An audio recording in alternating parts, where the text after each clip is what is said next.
Well, episode 9 of season 3 of Star Trek Picard.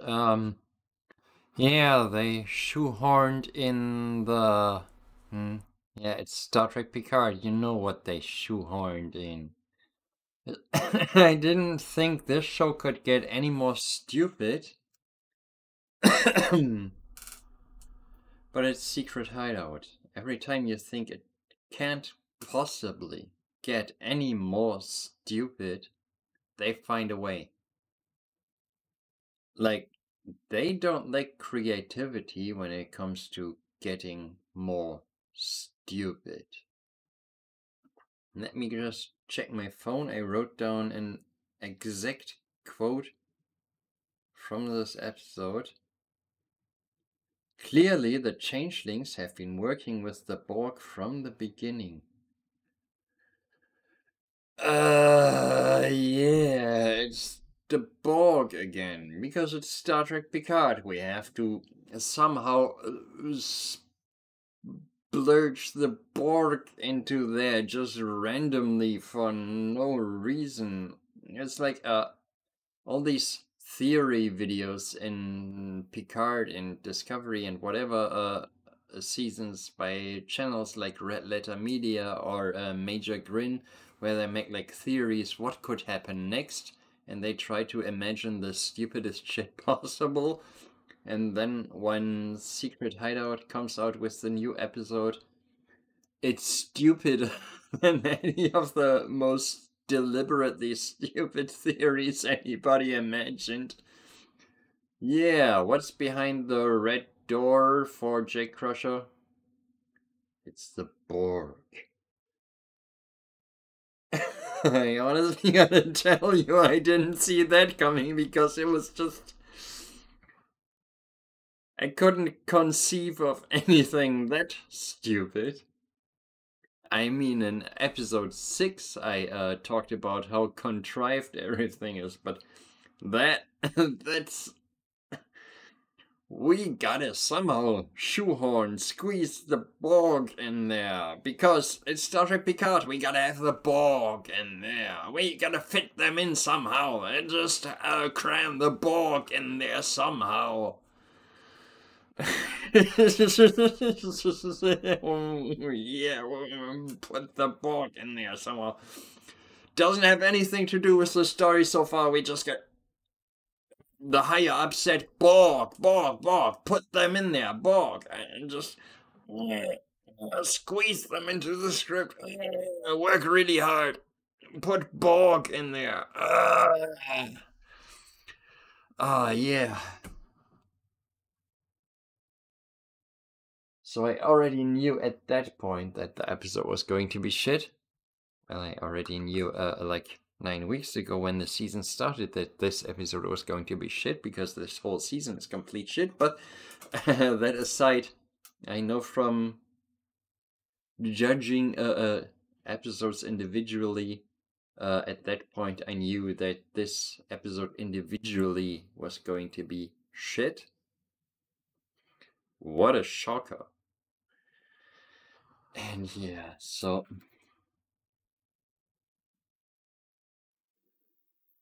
gotta take a deep meditative breath.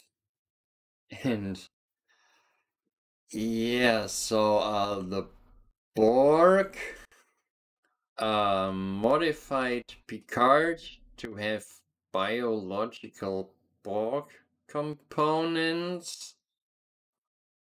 This is like something really like from those Red Letter Media videos where they just throw things at each other about how the show could get any more stupid. You remember that from seasons 1 and 2. Like, oh, he's throwing sun with his spaceship hands.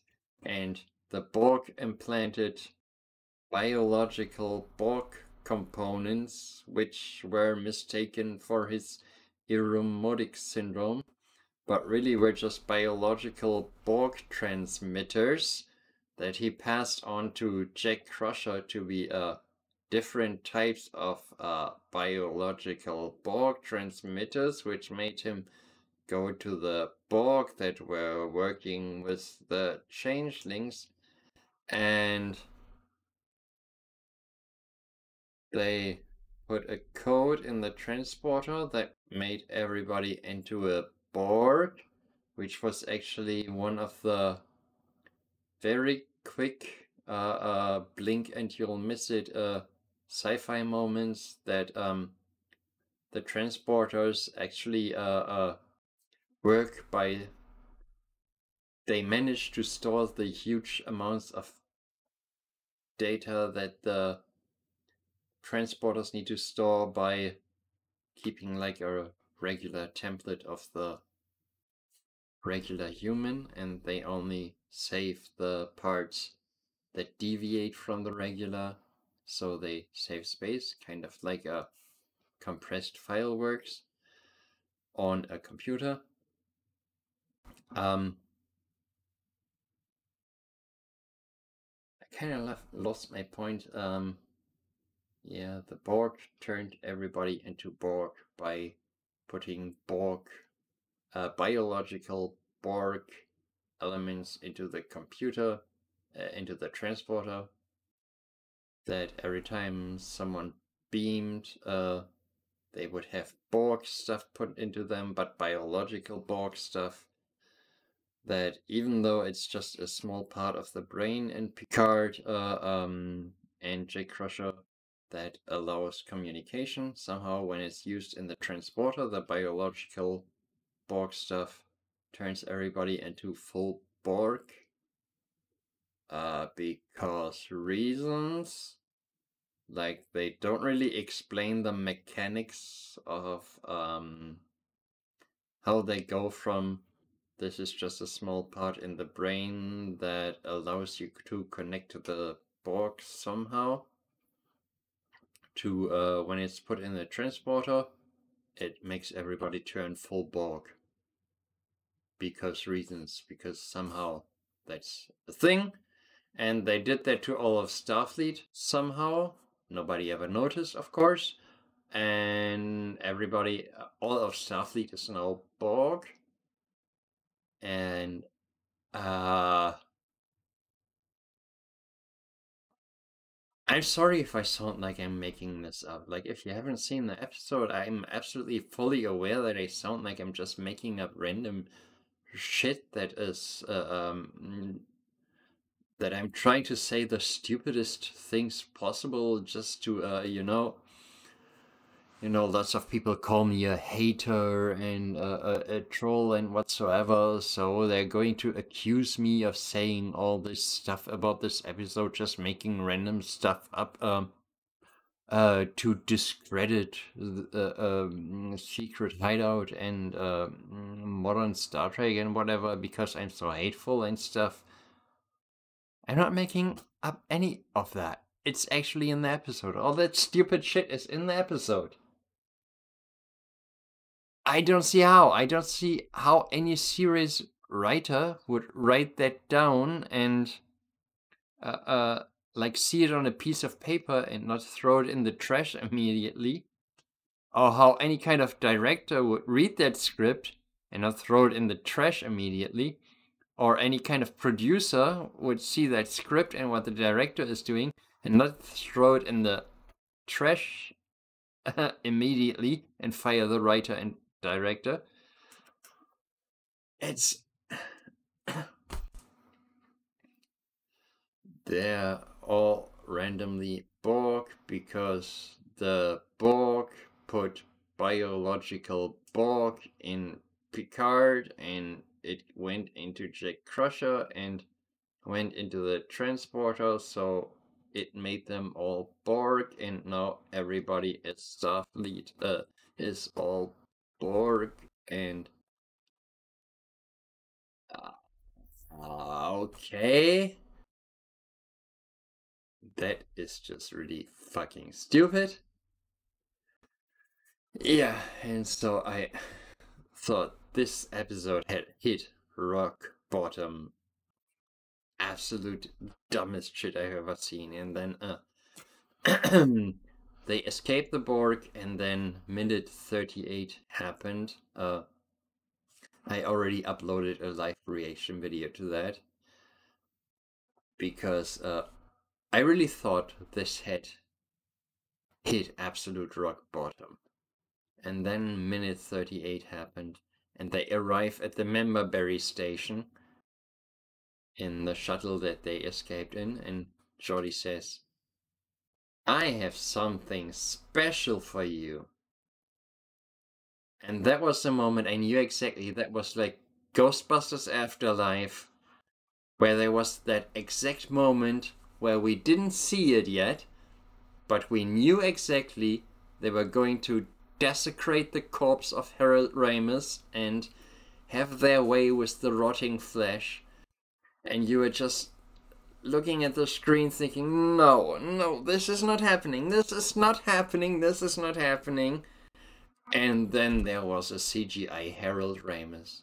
You just thought, no, they didn't just do that. This isn't happening. This isn't happening. I'm not seeing this. They are not doing this. This disgusting necromancy, necrophilia of Ghostbusters Afterlife. Oh, I remember the time I watched that. That was even praised by some people when they were like digging up the corpse of Harold Ramis and were like, oh, Harold, you're in our consumer product now. Let your CGI corpse dance for our consumer product. Don't you like that now that you're dead? And you can do nothing about it because you're dead. Dance for us, little dead man. It's, oh. So that was like minute 38 of this episode. Geordie LaForge had a little surprise in the Memberberry station, and I was thinking, I know exactly what it's going to be. I know exactly what it's going to be. Please, no, let it not be that. And then they show the Enterprise D fully reconstructed, and they beam on board, and it's the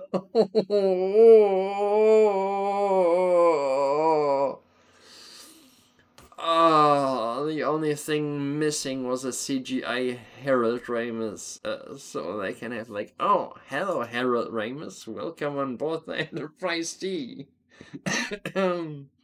Let's dance together for the consumer product. Oh, that was so painful. That was so painful. Nothing is sacred to these people. They just drag everything into their complete fucking shit.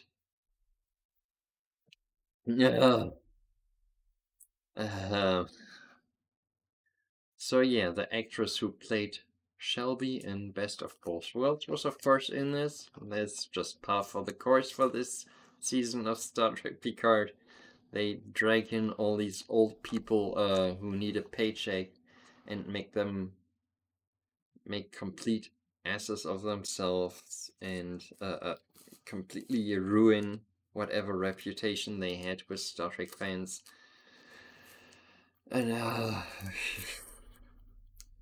man,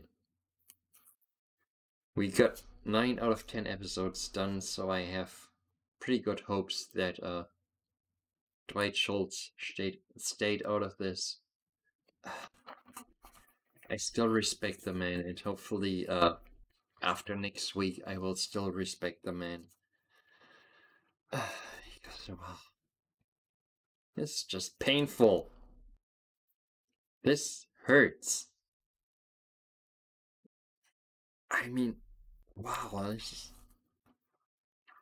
they have to shoehorn in the Borg, and next week, of course, will be the finale with the Changelings and the Borg, that they're going to fight with the Enterprise D. I have to think back of my episode 6 review with the Memberberry stations. Yeah, Baylock from the First Federation will definitely show up. And the Gorn. Like the original Gorn from Arena will show up and be like, and throw a styrofoam rock at the Borg. and the the changelings. Maybe William Shatner will be in it. Hey, he hasn't done anything since he went to space, almost. Like, close to space.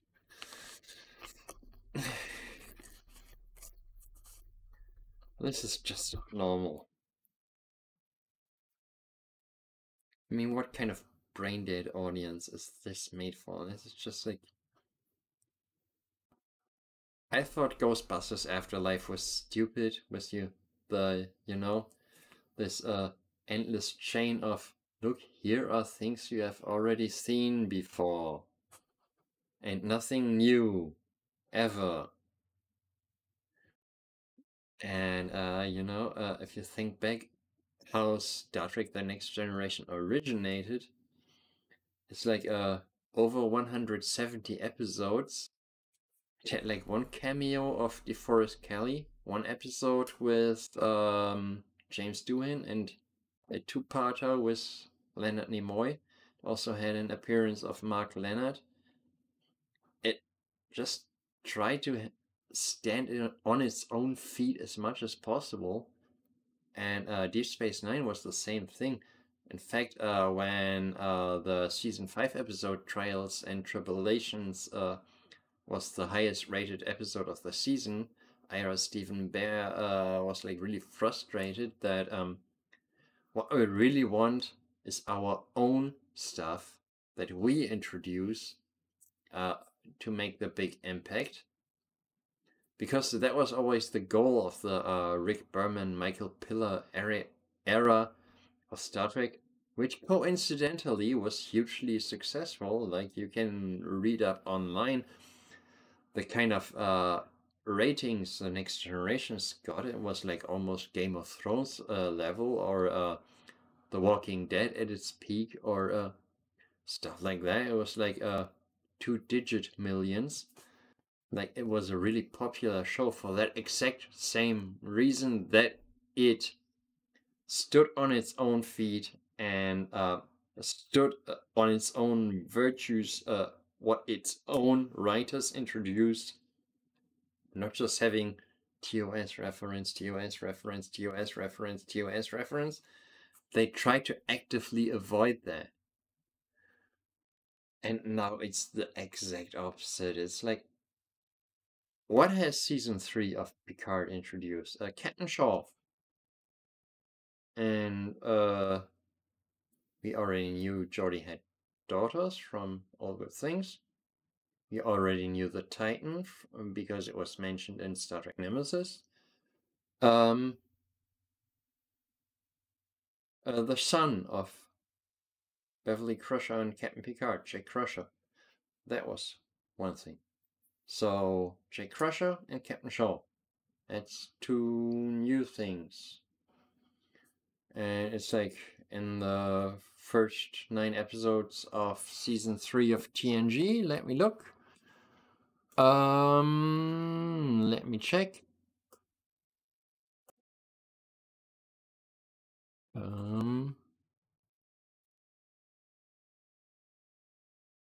Nanites and the Shellyak and the Dowd and the Mintakans and more Klingon culture stuff, and Leah Brahms, Geordi's wife. The enemy is more human Starfleet Romulan stuff. The Price introduced the Balzan wormhole. The Vengeance Factor was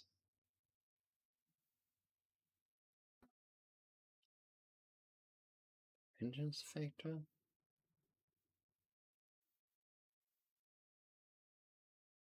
I don't remember that episode. What was the Vengeance Factor? I need to look that up, what that was about. For some reason I don't remember that episode. Come on, Memory Alpha. Be faster. Load faster.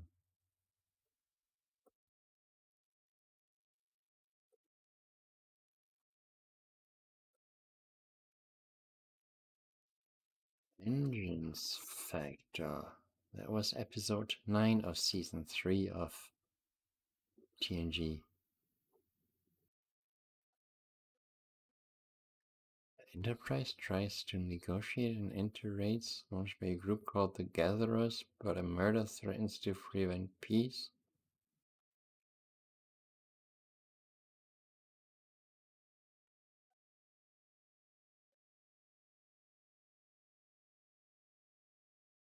It's the episode where the young blonde woman is the murderer because of some shit.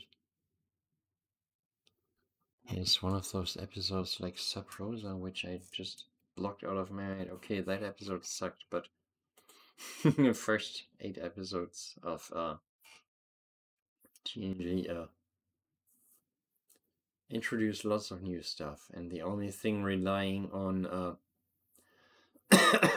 TOS reference was episode 7, The Enemy, which was Romulan stuff.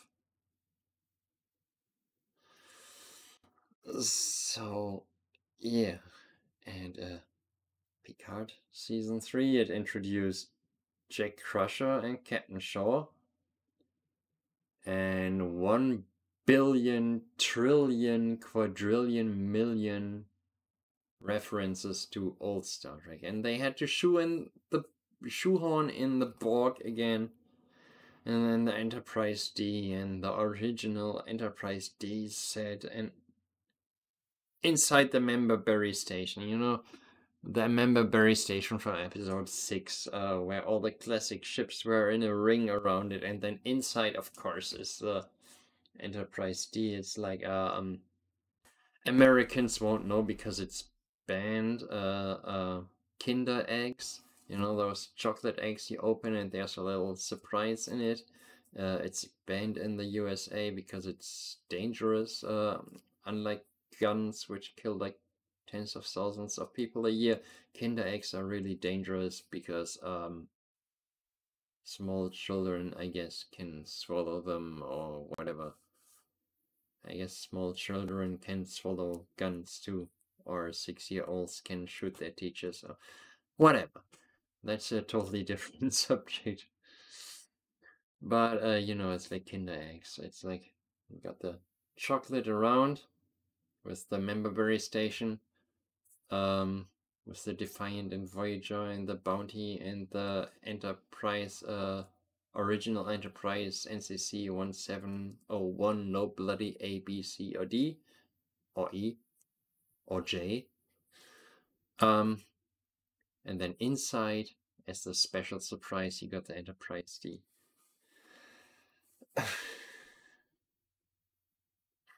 Yeah, that takes a special level of stupidity to call that writing, to call that entertainment, to call that anything other than you know, the bottom of the barrel of what Disney Star Wars would come up with. It's like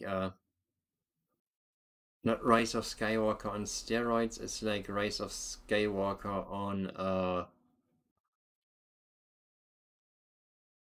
I don't know.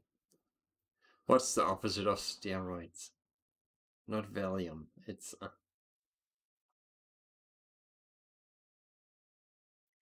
I guess on heroin. It's Rise of Skywalker on heroin because it's just stupid, sedate, slow, and really one step away from dying of an overdose of its own stupidity, slowness, and yeah, it's probably got that way if it dies as soon as possible. Yeah.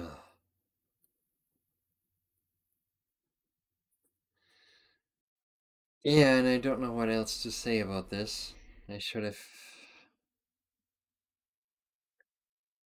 I don't know, it's just... It blows my mind.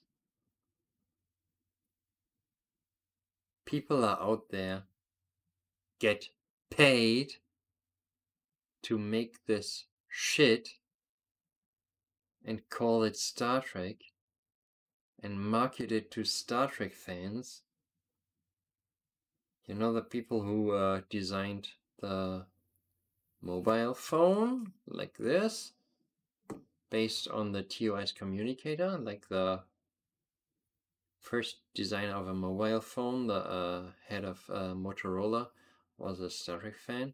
Or the guys who tried to make warp drive work, which is called the I don't know how to pronounce it. A space displacement drive based on Star Trek, or the ion drive. There's people at the JPL who try to make that work based on Star Trek, or people who try to make the holodeck work based on Star Trek, or people who try to invent a non-invasive medical scanner based on Star Trek, people who make theories on how to make the transporter work based on Star Trek. Like, all these smart people, some of them Nobel Prize winners, that were all Star Trek fans, who were inspired by the forward thinking of this franchise the way it used to be. And now it's this. Like, something stupider than keeping up with the Kardashians. I don't know what to say. How can they turn something that was some of the smartest stuff on television of all time and turn it into the stupidest stuff on television? And there are people who watch it, and there are people who praise it. What is wrong with our species? I can't believe it.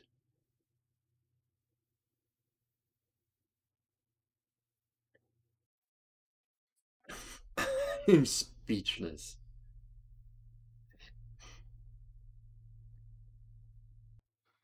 I thought Star Trek Discovery was the bottom of the barrel. I thought Star Trek Picard seasons 1 and 2 were the bottom of the barrel.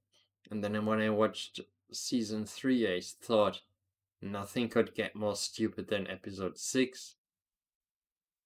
And they just keep digging lower.